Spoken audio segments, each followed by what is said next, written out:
A 10-year-old boy decided to study judo despite the fact that he had lost his left arm in a devastating car accident. The boy began lessons with an old Japanese judo master. The boy was doing well, so he couldn't understand why, after 3 months of training, the master had taught him only one move, sensei, which means teacher in Japanese. The boy finally said, Sensei, shouldn't I be learning more moves?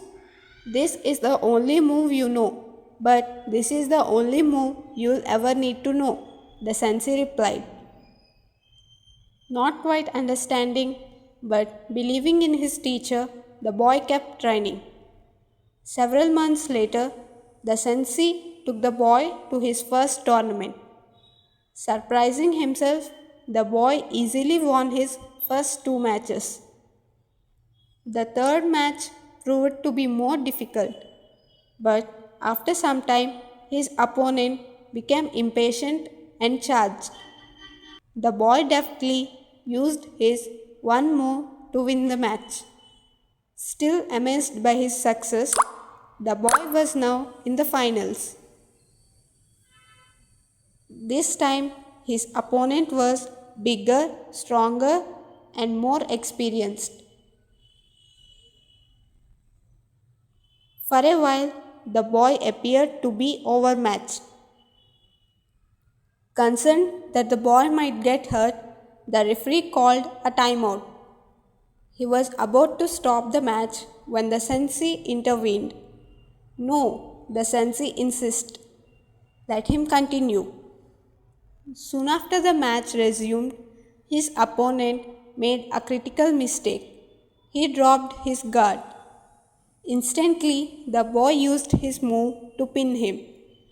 The boy had won the match and the tournament. He was the champion. On the way home, the boy and sensei reviewed every move in each and every match. Then the boy summoned the courage to ask what was really on his mind. Sensei, how did I win the tournament with only one move? You won for two reasons, the sensei answered.